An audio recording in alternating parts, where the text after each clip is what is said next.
यहाँ पर आगे बढ़ते हुए देखेंगे कार्यपत्र 46 से कंटिन्यू। तो सबसे पहले कार्यपत्रक 46 का सॉल्यूशन देखेंगे, जहाँ पर क्वेश्चन फर्स्ट है, दिए गए वाक्यों के काल को समझकर सही विकल्प पर सही का निशान लगाइए। तो यहाँ पर आपको काल समझना है। मैंने पहले भी कई बार समझा रखा है आपको। गा गे गी भविष्य काल के सेंटेंस में रहता है। था थे थी या गया हो जो इस टाइप की सेंटेंस रहते हैं जिसमें आपको बोलने के बाद में था का यूज़ हो रहा है, थे का, थी का, तो ये होते हैं भूतकाल। और रही है, रहे हैं, रही है, या फिर रहा है, या फिर है, ही, है, इस टाइप के अगर सेंटेंस दिखेंगे वो हैं वर्तमान काल के। तो यहाँ पर आपको वही बताना है। वह सिनेमा गया होगा, तो ये गया होगा मतलब जा चुका है वो। तो गा का अर्थ ये नहीं है कि आप इसे भविष्य काल कर देंगे, आप इसे बोलकर देखिए, वह सिनेमा गया होगा यानी जा चुका था, है ना, जा चुका है, आप इस बारे में बोल रहे हैं। तो ये क्या है, भूतकाल का सेंटेंस है, क्योंकि वो जा चुका है, जाएगा नहीं, जा चुका है। ठीक है, ये ध्यान रखना है। तेज आंधी आई थी है तो भूतकाल हो जाएगा। पिताजी भैया को पत्र लिखेंगे, कब लिखे, अभी लिखा नहीं है, लिखेंगे यानी भविष्य काल की बात हो रही है, तो भविष्य काल हो जाएगा। आरती पढ़ रही है, वर्तमान काल का हो जाएगा। अगले माह हम घूमने जाएंगे, हम लोग घूमने जाएंगे, अभी गए नहीं है, अगले माह जाएंगे, नेक्स्ट मंथ, तो यहाँ पर हो जाएगा ये भविष्य काल का सेंटेंस।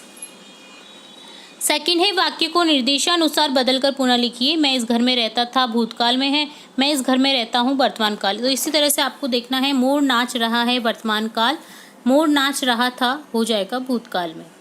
आपने आज क्या खाया, भूतकाल का सेंटेंस है, क्या खाया यानी आपने क्या खाया था सुबह या शाम। ठीक है, आप आज क्या खाएंगे, भविष्य काल हो जाएगा।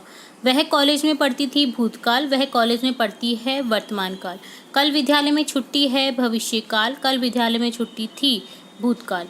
कल हम दिल्ली जाएंगे, भविष्य काल। आज हम दिल्ली जा रहे हैं, वर्तमान काल का सेंटेंस हो गया। ठीक है, तो ये डन होता है वर्कशीट 46 का सॉल्यूशन। अब देखेंगे वर्कशीट 47, जिसमें आपको एक होर्डिंग दिया गया है, जो कि एक विज्ञापन है, पोस्टर है, जिसे आपको ध्यान से देखना है और इससे रिलेटेड कुछ क्वेश्चन पूछे जाएंगे जिनके आपको आंसर करने हैं। तो ये है स्वच्छ भारत मिशन का पोस्टर, जिसमें लिखा है कूड़ा डाले सिर्फ कूड़ेदान में। हाँ, इस बात का रखिए ध्यान। पेयजल और स्वच्छता मंत्रालय भारत सरकार की ओर से ये जारी हुआ है। तो जो जो चीज़ें नहीं करनी है वो यहाँ पर क्रॉस की गई हैं, और जो करनी है वो आपको राइट का निशान दिया हुआ है। ठीक है, यह विज्ञापन जारी किया है किसके द्वारा, पेयजल और स्वच्छता मंत्रालय द्वारा। यह पोस्टर संदेश दे रहा है कूड़ेदान के उपयोग के बारे में, कि हमें नदी में कचरा नहीं फेंकना चाहिए। हम खा पी के अगर कहीं पे फेंक देते हैं कचरा तो ये गलत बात है, हमें कूड़ेदान का यूज़ करना चाहिए, डस्टबिन का यूज़ करना चाहिए। तो ऑप्शन सेकंड करेक्ट हो जाएगा, कूड़ेदान के उपयोग का। पोस्टर में दिए गए चित्र के अनुसार हमें क्या क्या करना चाहिए और क्या क्या नहीं करना चाहिए लिखिए। हमें सड़क पर या सार्वजनिक स्थान पर इधर उधर कचरा नहीं फेंकना चाहिए, हमें कूड़ेदान में ही कचरा फेंकना चाहिए। यदि हम कूड़ेदान का उपयोग नहीं करेंगे तो क्या होगा, सड़कों पर इधर उधर कचरा ही कचरा नजर आएगा और एक दिन वो सड़ जाएगा और हमें बदबू आएगी और हमारी स्वास्थ्य पर भी असर पड़ेगा। तो इसलिए हमें कचरा डस्टबिन में ही डालना चाहिए। स्वच्छता से संबंधित कोई 2 स्लोगन आप भी लिखिए। तो कोई भी आप 2 स्लोगन लिख सकते हैं जो स्वच्छता के बारे में बताएं। तो जैसे यहाँ पर लिखेंगे, स्वच्छता की आदत अपनाएं, जीवन अपना स्वस्थ बनाएं। जो ना चाहो पड़ना बीमार, कचरा मत फेंको तुम बाहर। तो इस तरह से आपको कोई भी 2 स्लोगन लिखने थे। तो ये डन होता है वर्कशीट 47 का सॉल्यूशन। साथ ही हम 48 का सबसे पहले क्वेश्चन जो है सॉल्यूशन वो देखेंगे। यहाँ पर चित्र नंबर 1 दे रखा है। तो यहाँ पर आपको क्या दिखाई दे रहा है, पिंजरे में तोते बंद हैं।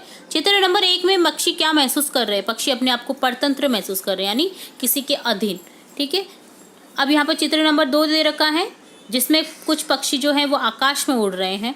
तो चित्र नंबर 2 में पक्षी क्या कर रहे हैं, पक्षी आज़ाद होकर उड़ रहे हैं। पक्षी कैसा महसूस कर रहे हैं, इसमें पक्षी स्वच्छंदता महसूस कर रहे हैं। तो पक्षियों को पिंजरे में रखना गलत बात है, उन्हें अपने आकाश में, आपको कोई पिंजरे में बंद कर दे तो आपको कैसा लगेगा, इसी तरह पक्षियों को भी लगता होगा। और भी जो आप जो जिन्हें जेल में बंद करके रखते हैं उन्हें ऐसा ही लगता होगा। तो प्लीज़ पिंजरे का यूज़ ना करें, और कोई करे तो उससे भी मना करें। स्वतंत्र विचरण करने दें, आप वहीं पर देखिए स्वतंत्र विचरण करते हुए, वही उनके लिए अच्छा है। आपको अगर कोई एक कह दे कि घर में 4 दीवारी के अंदर कैद रहो तो आपको कैसा लगेगा, सेम आप उनके लिए भी फील करो, क्योंकि उनमें भी जीव है, दया करो उनके ऊपर भी। तो यहाँ पर इस तरह से आपको क्वेश्चन पूछा गया है इसका। आपको कौन से चित्र के पक्षियों की स्थिति ठीक लग रही है, तो हमें चित्र संख्या 2 के पक्षियों की स्थिति ठीक लग रही है, क्योंकि वो स्वतंत्र विचरण कर रहे हैं। उनका हक है उड़ने का, ठीक है। जिस तरह से आप कहीं भी घूम सकते हैं तो पक्षी भी कहीं भी घूम सकते हैं। तो ये होता है कार्यपत्रक 48 का सॉल्यूशन डन। अब देखेंगे कार्यपत्रक 49, जिसमें एक गद्यांश दे रखा है जिसे पढ़ करके प्रश्नों के उत्तर देने हैं। एक सोना नाम की मछली तालाब में तैर रही थी। सोना सुनहरे रंग की थी। अपनी सुंदरता पर उसे बहुत घमंड था। वह सबसे अलग थलग रहती थी। वह किसी से भी ठीक से व्यवहार नहीं करती थी। एक दिन वह गंदे पानी की धारा में बह गई। उसका सुनहरा रंग फीका पड़ गया। उसने जब पानी में अपनी परछाई देखी तो बहुत उदास हो गई और उसे अपनी गलती का एहसास हो गया। उस दिन से वह सबके साथ मिलकर रहने लगी। तो यहाँ पर शिक्षा मिलती है कि कभी भी घमंडी नहीं रहना चाहिए, एक साथ मिलकर रहना चाहिए सबको, ताकि बुरी स्थिति में आपका सब साथ दें, ठीक है। मछली को घमंड था अपनी सुंदरता का, तो ऑप्शन थर्ड करेक्ट हो जाएगा। मछली पहले रहती थी तालाब में। मछली कैसे रंग की थी? सुनहरे रंग की। एक दिन वह कहाँ पे बह गई? गंदे पानी की धारा में। मछली उदास क्यों हो गई? क्योंकि गंदे पानी की धारा में बहने के कारण उसका सुनहरा रंग फीका पड़ गया था। यदि तुम सोना मछली की जगह होते तो कैसा व्यवहार करते? हम सबके साथ मिलकर रहते, अपने सुनहरे होने का सुखद एहसास को सभी के साथ बांटते।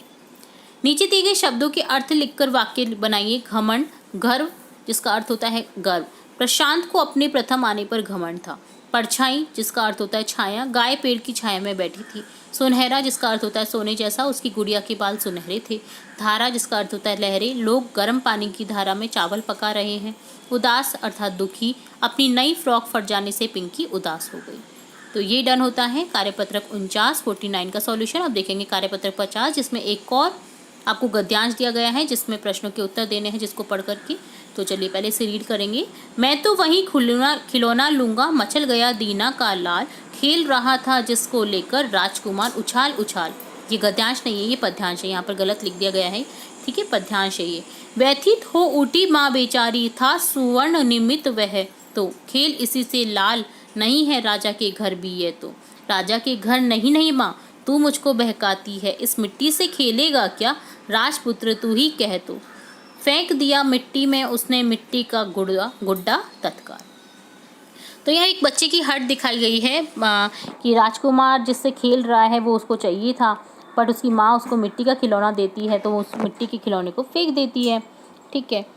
तो और वो क्या करता है, दीना का जो लाल होता है ना वो मचल जाता है, राजकुमार जिसको लेकर खेल रही होती है, तो उसी तरह से। तो देखिए खिलौने के लिए मचल गया था कौन? दीना का लाल। राजा के घर में किस तरह का खिलौना नहीं है? राजा के घर में मिट्टी का खिलौना नहीं है। माँ दुखी क्यों हो उठी? माँ राजकुमार के स्वर्ण खिलौने को देखकर दुखी हो गई क्योंकि वह गरीबी के कारण उसे नहीं ला सकती थी। राजपुत्र का अर्थ है राजा का पुत्र। इसी तरह पुत्र शब्द जोड़कर आप भी 3 और शब्द बनाए, जैसे ब्राह्मण पुत्र, सुपुत्र, धनिक पुत्र।